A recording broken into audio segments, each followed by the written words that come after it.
Buenos días, ¿cómo están, familia, la iglesia, mis queridos hermanos? Pues estamos listos para comenzar nuestra reunión. Yo espero que ustedes también estén listos, estén felices, estén contentos. Acuérdense bien que hoy tenemos un tema diferente a lo que venimos predicando sobre la serie sobre los 10 mandamientos. Hoy quisimos recordar y enfatizar la resurrección de Cristo, tocando un tema que es un tema muy importante.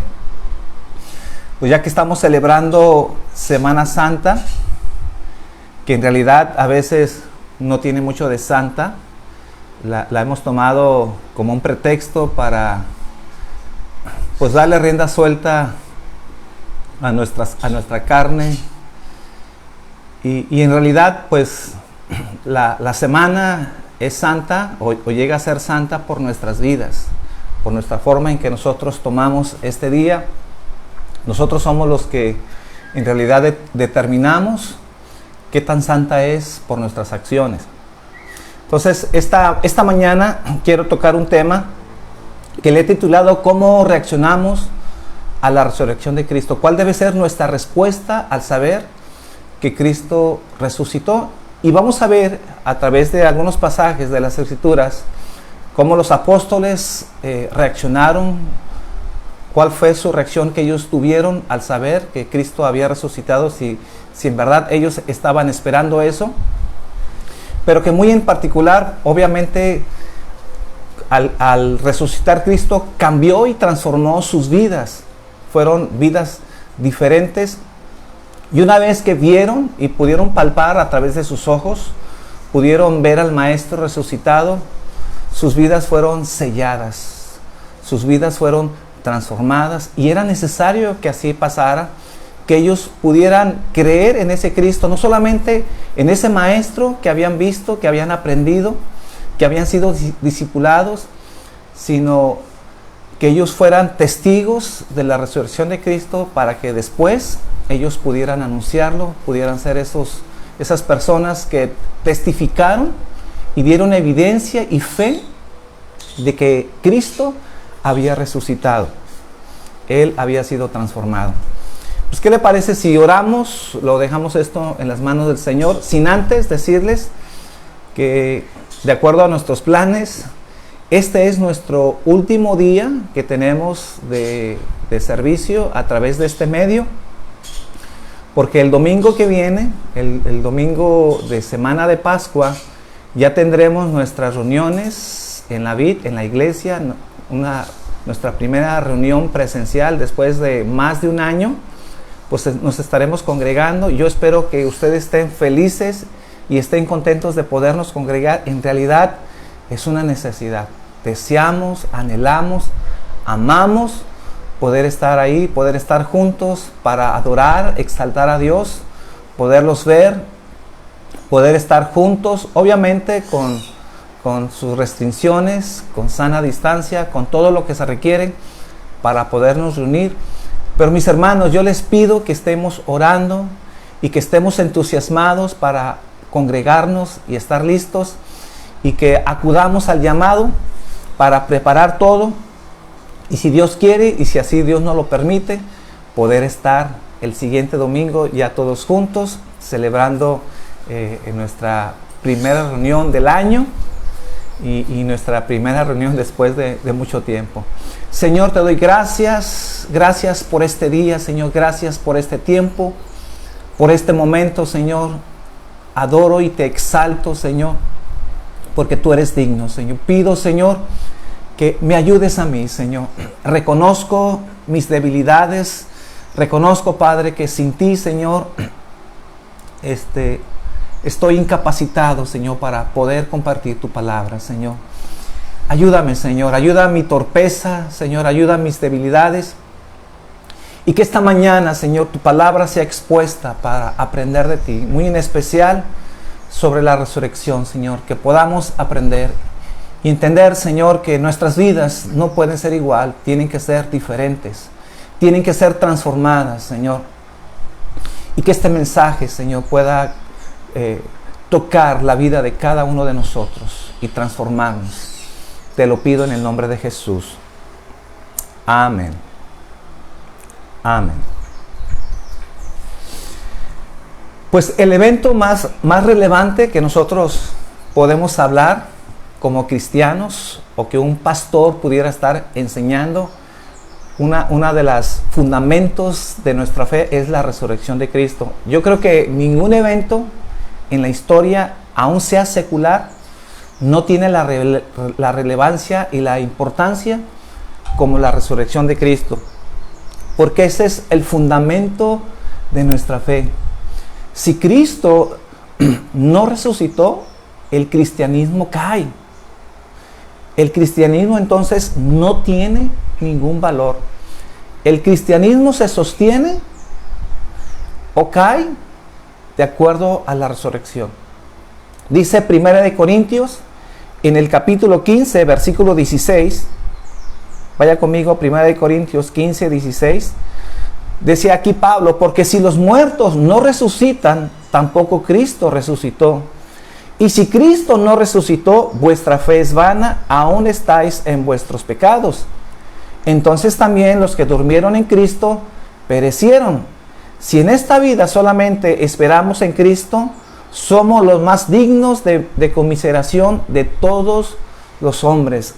O en otras palabras, de que los hombres nos tengan lástima. Si nosotros creemos en Dios, creemos en Cristo, si nosotros nos sentimos cristianos y somos fieles a la iglesia, solo tiene sentido porque Cristo resucitó. Pero si en verdad no existe la resurrección, si en verdad Cristo no ha resucitado, como dice Pablo, seguimos en nuestros pecados y somos los más dignos de conmiseración, de que la gente nos tenga lástima, porque hemos sido vilmente engañados. Por eso digo que la resurrección es un aspecto central de nuestra fe. Porque si no es así, entonces todo el cristianismo se convierte en una farsa. También decía Pablo, aunque no lo voy a leer, ahí mismo en 1 Corintios capítulo 15, Pablo decía que si Cristo no resucitó, entonces ellos se convierten en testigos falsos de Dios, porque ellos habían testificado que Dios lo había resucitado, y entonces el evangelio es una mentira. A esas dimensiones tiene importancia la resurrección, porque si Cristo resucitó, entonces el cristianismo es verdad. Porque entonces, si Cristo no resucitó, entonces todo lo que enseñamos, no importa si tenemos una buena enseñanza, una buena doctrina, si nuestra iglesia es un ejemplo, si nuestras vidas son vidas cambiadas, transformadas, que nos portamos bien, que queremos hacer bien las cosas por nuestras creencias, de que queremos estar con Dios, de que no queremos el juicio sobre nuestras vidas, obviamente, si así no es, todo esto es una mentira, es una falsedad y no tiene ninguna razón de ser el cristianismo.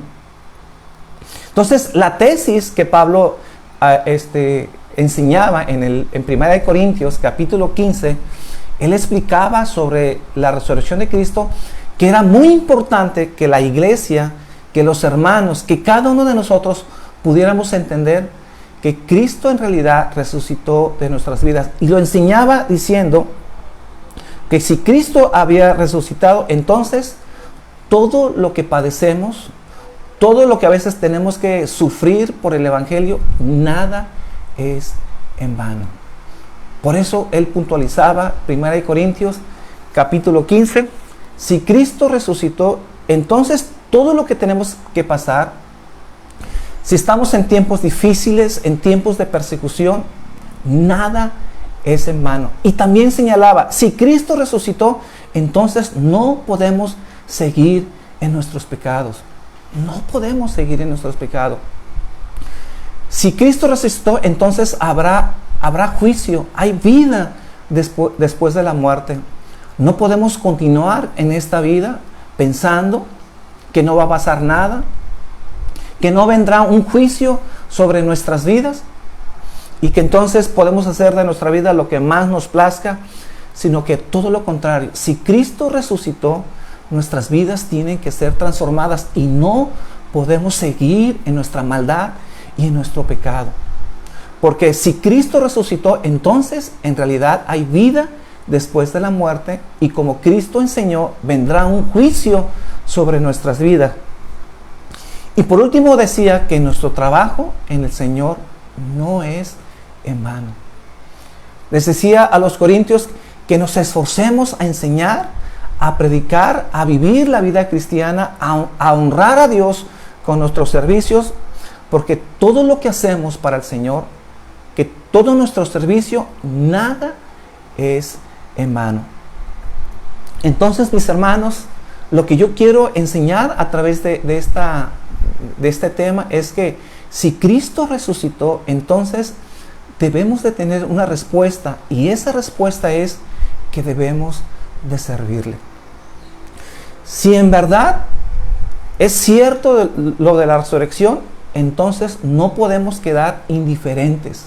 No podemos decir que Cristo es Señor de nuestras vidas y no servirle.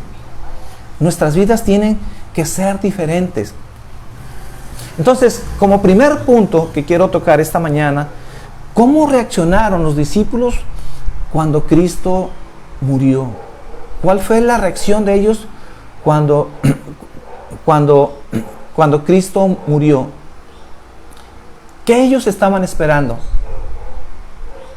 Bueno, ellos en realidad, al leer las Escrituras, ellos no estaban esperando que Cristo resucitara, sino todo lo contrario.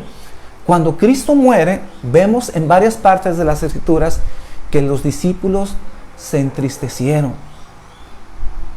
porque no era el Mesías que ellos estaban esperando. Ellos decían, ¿qué poder puede tener un Cristo que es crucificado? ¿Qué poder puede tener ese Cristo que muere en una cruz? Ellos decían, en realidad, nuestro maestro, era un buen profeta, era un hombre de Dios que hizo señales, que hizo prodigios, pero a final de cuentas termina en una cruz. Entonces toda su esperanza, todo lo que ellos habían aprendido en esos 3 años que habían estado con su maestro, quedaron desilusionados, quedaron decepcionados, estaban muy tristes y en realidad no estaban esperando que Cristo resucitara. Entonces dice las Escrituras que el domingo por la mañana, un día como hoy, un domingo por la mañana, cuando ya había salido el sol, dice que un grupo de mujeres fueron al sepulcro para ungirle, a llevarle especies aromáticas, porque esperaban ver al maestro en esa tumba. Estas mujeres, o como dicen algunos, las Marías, fueron a ver al maestro, y estas mujeres estaban esperando verle, y llevaban esas especies para poderle ungir. Entonces dice las Escrituras que cuando fueron a la cueva, vieron la piedra removida y que el cuerpo del Señor había desaparecido. Y dice Lucas, en especial Lucas capítulo 24, versículo 4, que estaban perplejas. ¿Y por qué estaban perplejas? Porque ellos no esperaban encontrar esta situación. Ellas esperaban ver al maestro ahí en la tumba. Pero lo último que estaban esperando, o lo último que estaban pensando, es que el maestro hubiera resucitado. No estaban ellas esperando que Cristo había resucitado. Entonces, ellas no tenían presente lo que el Señor les dijo antes, porque muchas veces Cristo les había dicho a sus discípulos que le era necesario ser entregado por manos de pecadores, que tenía que morir en la cruz y al tercer día resucitar. Esto que estoy diciendo, Jesús lo había enseñado varias veces, se lo había dicho a sus discípulos, pero los discípulos no entendieron. Ellos pensaron que estaban hablando en sentido figurado. Al parecer lo tomaron como algo espiritual, no real, pero no acabaron de entender lo que Jesús les había enseñado, que era necesario, que Él tenía que padecer, morir en la cruz y resucitar al tercer día. Ellos ni siquiera esperaron que Cristo muriera en la cruz. Como un Mesías fuerte, como un Mesías poderoso, como un Mesías que venía a rescatar, según ellos, a redimir al pueblo de Israel, podía morir en una cruz. ¿Cómo ese Cristo no tuvo el poder de no ir a la cruz y vencer a sus adversarios? Después dice las Escrituras que se les apareció a estas mujeres 2 ángeles y les dice en Lucas capítulo 24, versículo 5 y versículo 6, les dicen estos ángeles: ¿por qué buscáis entre los muertos al que vive?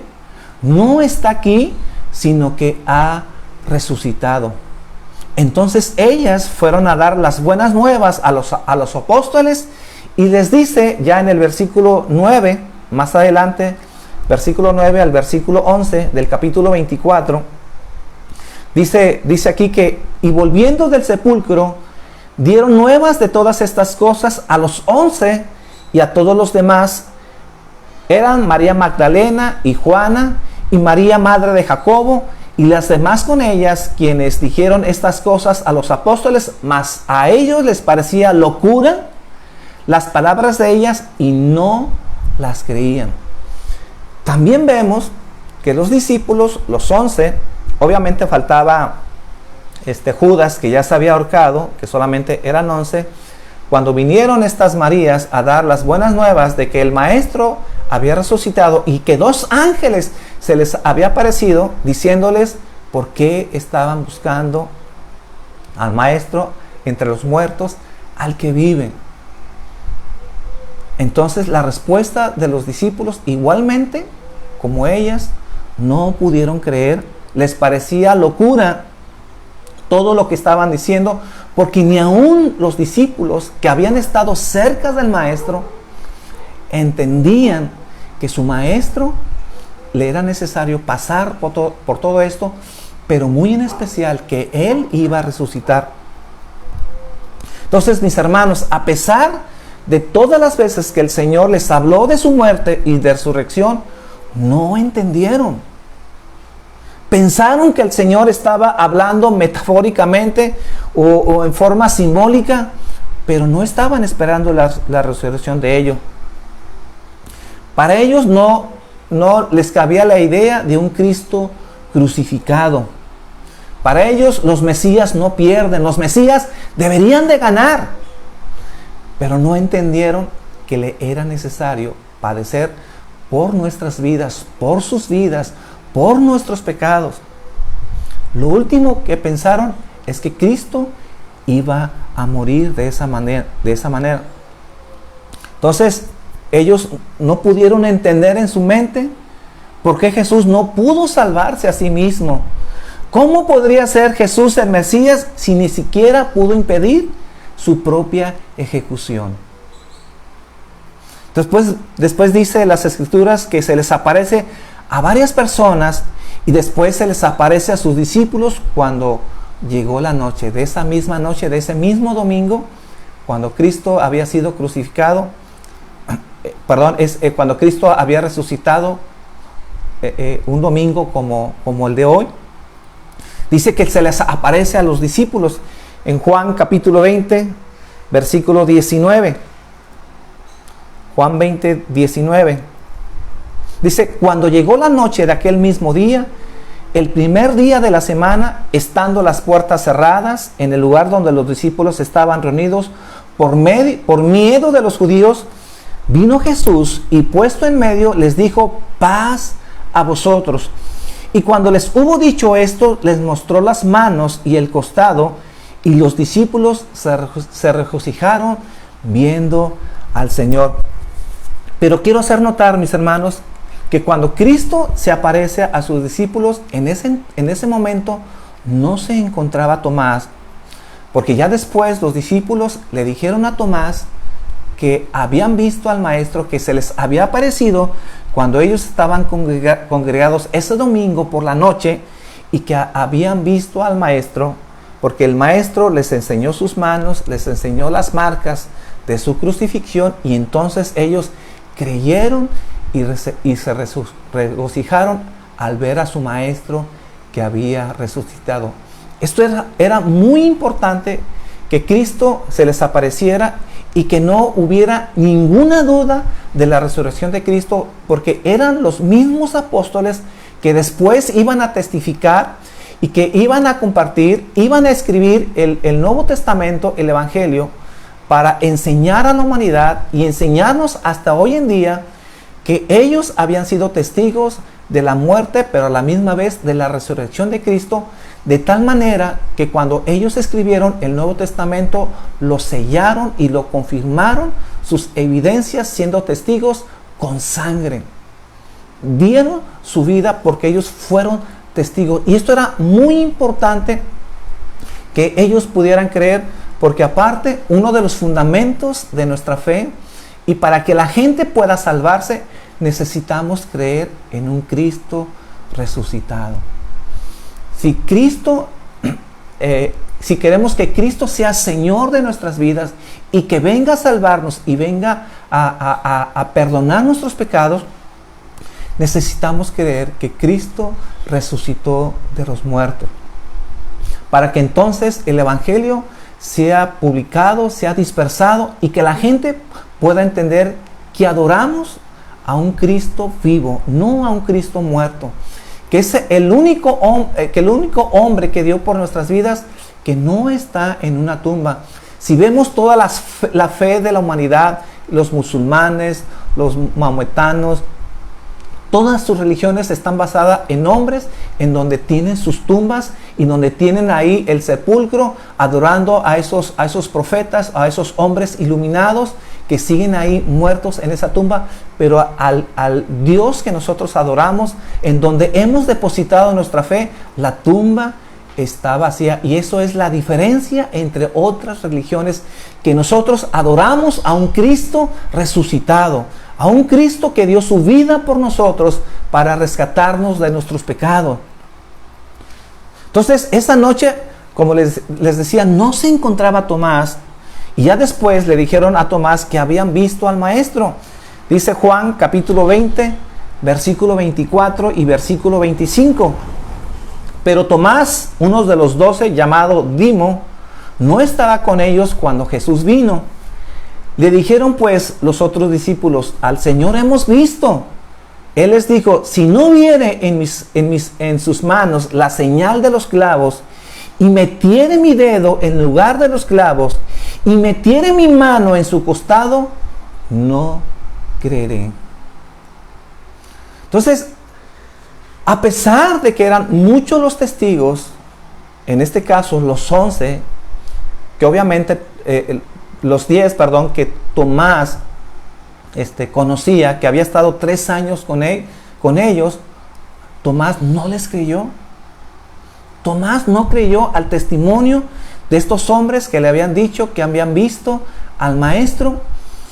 Y entonces él mostró su incredulidad y dijo: si no viere sus manos y las señales de los clavos, y no metiere mi dedo en lugar de los clavos, y metiere mi mano en su costado, no creeré.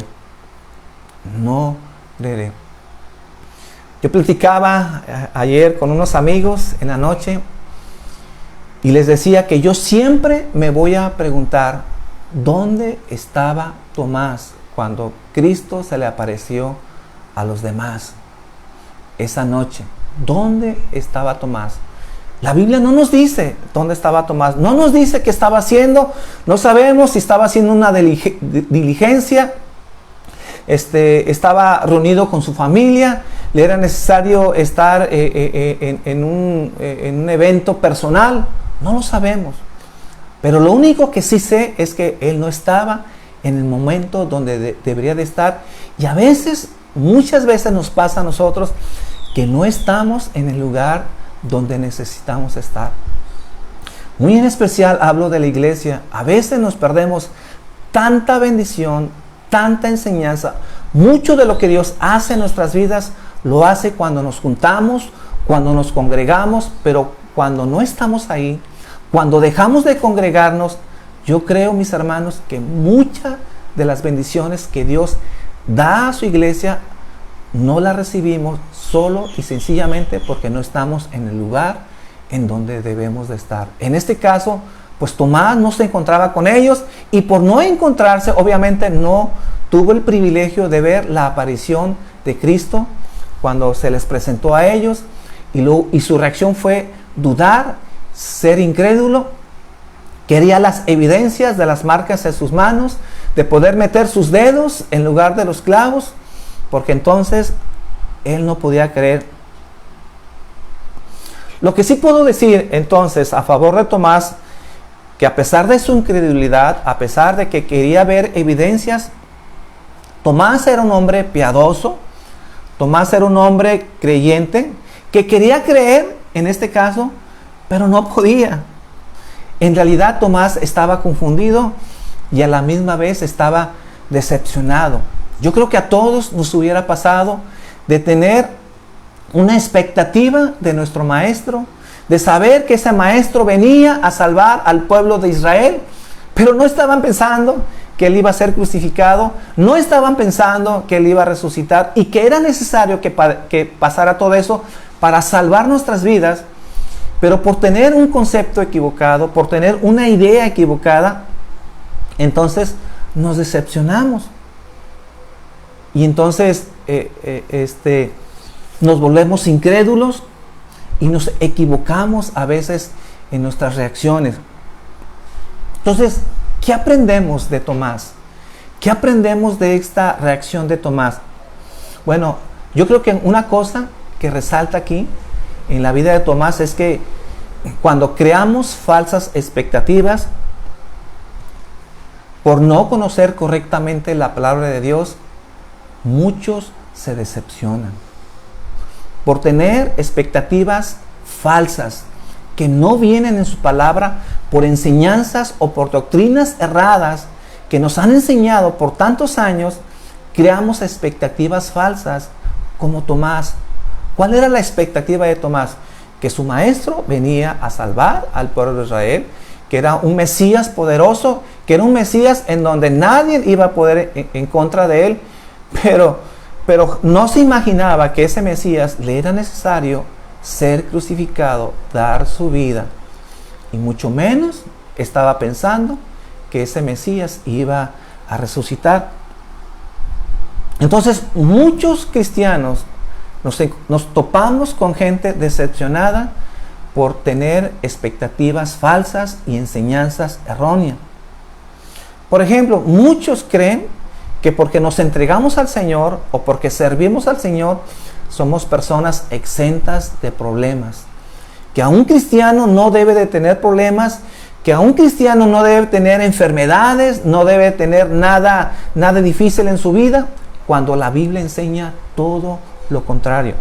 Al revés, cuando nos hacemos cristianos es más probable, más posible que nuestros problemas aumenten por ser seguidores de Cristo. Juan capítulo 16, versículo 33 nos dice: estas cosas os he hablado para que en mí tengáis paz. En el mundo tendréis aflicción, pero confiad, yo he vencido al mundo.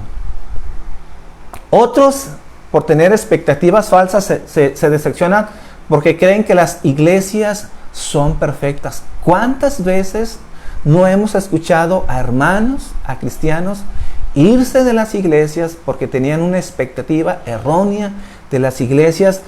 Porque ellos pensaron que al ir a una iglesia se iban a encontrar con una iglesia maravillosa en donde nadie habla mal de nadie.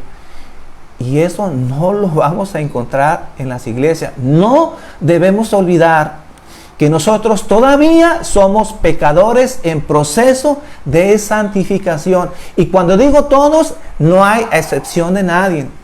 Ninguno de los que vamos a la iglesia somos perfectos. Seguimos teniendo debilidades. ¿Y por qué vamos a la iglesia? Por lo mismo. Porque somos personas que necesitamos la ayuda de Dios. Su servidor necesita la ayuda de Dios. Porque sigo teniendo errores, sigo teniendo fallas. No hemos llegado a la perfección, sino estamos en caminos de ese proceso de santificación en nuestras vidas. Y por lo tanto, las iglesias están llenas de gente en este proceso que siguen teniendo errores, que siguen teniendo faltas. Y entonces, ¿qué vamos a encontrar en las iglesias? Vamos a encontrar todavía problemas, disensiones, y no vamos a encontrar una iglesia perfecta, una iglesia romántica, en donde los cristianos se pasan a veces toda su vida brincando de iglesia en iglesia, pensando que las iglesias van a encontrar una iglesia en donde no hay problemas, y eso no existe, mis hermanos. Dios utiliza las disensiones entre los hermanos dentro de la iglesia para hacernos crecer. Dice 1 Corintios capítulo 11 versículo 19: porque es preciso que entre nosotros haya disensiones para que se hagan manifiesto entre nosotros los que son aprobados. Repito, dice 1 Corintios 11, 19, porque es preciso que entre nosotros haya disensiones para que se hagan manifiesto entre nosotros los que no son aprobados. ¿Qué está diciendo aquí Pablo? Que cuando se manifiestan los problemas es cuando nos damos cuenta las áreas débiles de nuestras vidas. Que a veces reaccionamos no como cristianos, y que nos falta crecer, que nos falta madurar, y que a veces en las pruebas no pasamos, no calificamos y somos reprobados. Y es la manera en que Dios nos hace ver que necesitamos crecer. A veces pensamos que somos muy maduros, que somos personas espirituales, pero cuando hay disensiones y cuando hay problemas, entonces nuestra vida espiritual sale a flote, y entonces vemos quién es cada quien. Quisiera yo que no tuviéramos problemas, quisiéramos tener una iglesia perfecta, ojalá jamás tuviéramos problemas, pero eso es parte de nuestro crecimiento. Y lo estamos leyendo aquí. Es necesario que a veces nos topemos con ese tipo de disensiones para que nuestro crecimiento pueda crecer. Entonces, regresando al tema, Tomás jamás imaginó que Jesús obviamente lo estaba escuchando, porque Jesús es Dios, Jesús todo lo sabe, Jesús es omnisciente, Jesús está en todas partes. Y obviamente cuando Tomás se quejó y mostró su incredulidad, obviamente Jesús lo estaba escuchando. Entonces, Jesús se aparece por segunda vez a sus discípulos, y entonces en esta segunda vez confronta la incredulidad de Tomás. Vaya conmigo a Juan capítulo 20, versículo 26 hasta el 28. 8 días después, o sea, ya había pasado más de una semana, estaban otra vez sus discípulos dentro, y con ellos Tomás. Llegó Jesús estando las puertas cerradas, y se puso en medio y les dijo: paz a vosotros. Luego dijo a Tomás, inmediatamente vemos que después de saludar a sus discípulos, se dirige a Tomás y le dice: pon aquí tu dedo y mira mis manos, y acerca tu mano y métela en mi costado, y no seas incrédulo, sino creyente. Versículo 28. Entonces Tomás respondió y le dijo: Señor mío y Dios mío. Esta experiencia, mis hermanos, que es el punto que yo quiero resaltar en este tema, esta experiencia que tuvo Tomás cambió totalmente la vida de Tomás. Yo creo que a partir de ese momento la vida de Tomás no fue la misma. ¿Y por qué lo sabemos? Por la manera en que él reacciona y se expresa del Señor. Sus palabras son palabras que han quedado para la posteridad y que siguen marcando nuestras vidas. Tomás, al verle, obviamente no tuvo otra cosa que entender que su maestro había resucitado. Su fe, su incredulidad es atacada, y entonces es confirmada su fe. Y su respuesta fue decirle a su maestro, Señor mío y Dios mío. Entonces, cuando le dice Señor mío, le está diciendo curios. Le está diciendo curios, que esta palabra se traduce como Señor. Y los judíos, cuando decían curios, se estaban refiriendo a Dios. Se estaban refiriendo a Jehová. Entonces Tomás le estaba diciendo, Jesús, tú eres mi Señor, tú eres mi curios y tú eres mi Dios. En ese momento no solamente lo reconoce como su maestro, como un profeta, como un hombre que hacía grandes señales y grandes prodigios, sino lo reconoce como su Dios. Y al reconocerle como su Dios, obviamente esta experiencia lo cambia todo. Entonces todo es diferente y eso marca su vida. Y yo te pregunto esta mañana, mi hermano, ¿qué respuesta debemos de tener al saber que Jesús es Dios y que padeció en la cruz por mis pecados? ¿Cuál debería ser nuestra respuesta al saber y a entender que Cristo ha resucitado? Yo creo, mis hermanos, que la respuesta debe ser como la de Tomás. Rendirnos, rendirnos y poderle declarar con todas nuestras fuerzas, con todo nuestro corazón, que Él es Señor de nuestras vidas. Debemos de rendirle todas nuestras vidas y si decimos que Él es Señor, entonces servirle con todo lo que somos.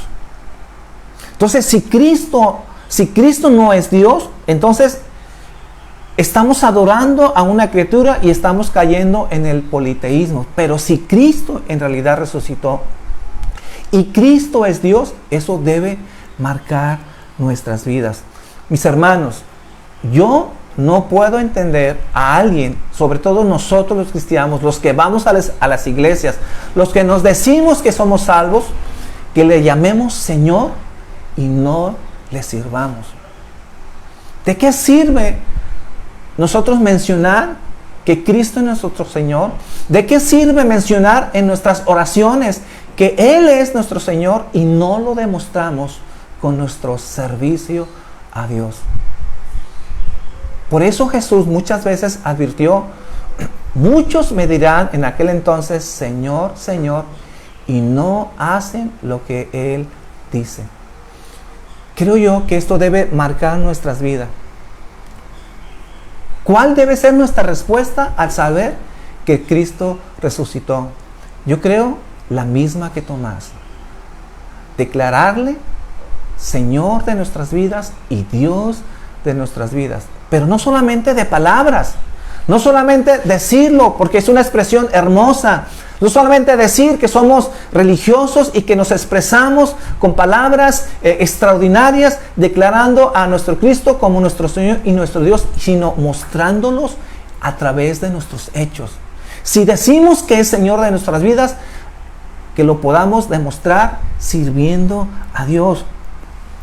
Por eso muchos de nuestros problemas espirituales es porque no hemos tenido ese encuentro como Tomás lo tuvo. Mucha de nuestra falta de servicio, mucha de nuestra falta de espiritualidad es porque no hemos entendido y no ha sido una revelación que al Dios que adoramos, que al Dios que servimos, es un Dios que merece toda nuestra adoración y todo nuestro servicio. Por eso, si no eres fiel a la iglesia, es porque no has reconocido que Él es Señor de tu vida. Tu falta de servicio, a veces nuestra nula generosidad de nuestros recursos es porque no hemos conocido al Dios que adoramos. Obviamente, esto de nuestro servicio y de nuestra pasión a Dios no se resuelve poniendo reglas, manipulando a la gente, hablándoles y diciéndoles que vendrá la condenación y tratando entonces de impartir miedo sobre sus vidas. Si ustedes, mis hermanos, no tienen un encuentro con el Señor, si ustedes en realidad no han tenido un encuentro con ese Cristo resucitado, ¿cómo entonces le harán Señor y Dios de sus vidas? Porque si cada uno de nosotros decimos que creemos en un Cristo resucitado y respondemos como Tomás, haciéndole Señor y Dios de nuestras vidas, entonces debemos demostrarlo a través de nuestro servicio. Con esto quiero terminar, mis hermanos. ¿Qué instrumento entonces Dios utiliza para convertir a los escépticos en creyentes? ¿Qué instrumentos utiliza Dios para convertir a los escépticos en creyentes? Quiero que lean Juan 20:29. Jesús les dijo: porque me has visto, Tomás, ¿creíste? Bienaventurados los que no vieron y creyeron. Hizo además Jesús muchas otras señales en presencia de sus discípulos, los cuales no están escritas en este libro. Pero estas se han escrito para que creáis que Jesús es el Cristo, el Hijo de Dios, y para que creyendo tengáis vida en su nombre. Yo quiero aquí terminar con esto porque me parece muy importante resaltar el encuentro que tuvo Tomás y la respuesta que Jesús le da. Aparentemente Jesús le está diciendo a Tomás que la fe no necesita evidencias. Y muchas veces yo he escuchado que lo más importante es la fe. No importan las evidencias. Si no tenemos evidencia, lo importante es tener fe. Y si tienes fe, entonces eso está correcto. Muchos han malinterpretado este versículo y asumen que la fe no descansa en evidencias objetivas. Pareciera que lo más importante solamente es tener fe, no importa lo que creas. Entonces, muchos creen que la fe no tiene nada que ver con hechos concretos y realidades históricas, sino más bien con un sentimiento subjetivo del corazón. Por ejemplo, a estas personas les dices: ¿cómo es que puedes estar seguro de tu fe? ¿Cómo es que puedes estar seguro de lo que crees? Ellos no dan respuesta bíblica, no dan evidencias objetivas, solamente porque lo sienten en el corazón. No importa si no lo pueden probar, no importa si no lo pueden demostrar a través de las enseñanzas de las Escrituras o de una sana doctrina. Para mucha gente lo importante solamente es creerlo. Pero muchos de los errores y muchas de las equivocaciones que tienen los hermanos y las iglesias es porque tenemos una fe no puestas en evidencias. Entonces nosotros, ¿cómo es que nosotros creemos en Jesús si nunca le hemos visto, no fuimos testigos de su muerte y de su resurrección y nunca vimos sus marcas de su crucifixión? Entonces, ¿cómo es que el creyente que no estuvo hace 2000 años siendo testigos de la muerte y resurrección de Cristo, cómo es que nosotros podemos creer? Mis hermanos, cada uno de nosotros podemos creer por el testimonio que fue escrito de aquellos que vieron las evidencias. ¿Por qué nosotros podemos creer? Porque tenemos evidencia. Nosotros no tenemos una fe ciega. No importa si no podemos comprobar o entender nada, nosotros tenemos una evidencia. La fe no es ciega. Por eso dice Juan 20:30, hizo además Jesús muchas otras cosas, muchas señales en presencia de sus discípulos, las cuales no están escritas en este libro. Pero estas, o sea, las que sí conocemos, el Nuevo Testamento, lo que escribieron los apóstoles, que ellos fueron testigos de la resurrección de Cristo, se han escrito para que creáis que Jesús es el Cristo, el Hijo de Dios, y para que creyendo tengáis vida en su nombre. Hermanos, nosotros somos aquellos bienaventurados que no vimos las señales que vieron los apóstoles, pero hemos creído a través del testimonio escrito. ¿Por qué nosotros creemos? Porque hay un testimonio escrito en la palabra del Señor. ¿Cuál es nuestra evidencia? Nuestra evidencia es la palabra de Dios. No es una fe tonta, no es una fe ciega, no creemos por creer, sino porque nuestra fe lo podemos demostrar a través de la evidencia que Dios ha plasmado a través de las Escrituras y que los santos hombres de Dios, los apóstoles, dieron testimonio y no solamente lo escribieron, sino que dieron fe a través de derramar su sangre. ¿Cómo los apóstoles pudieran morir por una mentira, sabiendo que ellos escribieron puras falsedades? Sino todo lo contrario. Ellos testificaron con sangre que lo que ellos habían visto, que lo que ellos habían experimentado era real. Y estas, como dice las escrituras, se escribieron para que nosotros podamos creer y tengamos fe en su nombre. Entonces, los cristianos no creemos sin evidencias, obviamente, pero no son las evidencias en sí mismas las que producen fe. No son, sino es la obra del Espíritu Santo dentro de nuestros corazones. O sea, a final de cuentas, ¿por qué nosotros llegamos a creer? Porque es el Espíritu Santo quien nos convence, quien nos enseña, que nos ilumina para que cuando vayamos a las Escrituras podamos entender y podamos creer en ese Cristo resucitado. Por eso pregunto, si Cristo resucitó y es Señor de tu vida, entonces demostrémoslo a través de los hechos. Demostrémoslo a través de nuestro servicio. Puntualizo, mis hermanos. Llevemos a la práctica que Cristo es Señor de nuestras vidas, siendo personas que vivimos para Él. Una buena manera de demostrarle nuestro amor y nuestro servicio a Dios es sirviendo a la iglesia. Yo les exhorto y yo les invito a cada uno de ustedes a que ustedes puedan comprometerse con el Señor. El compromiso siempre debe ser con el Señor, de que nosotros podamos tomar nuestras vidas, podamos tomar nuestro tiempo, nuestros recursos para servir al Señor. Que si en verdad decimos que Él es Señor, lo demostremos sirviendo con nuestras vidas, hasta el punto de que si es necesario, demos nuestra vida por lo que creamos. Que ninguno de nosotros dejemos de servir a Dios hasta que no dejemos de vivir.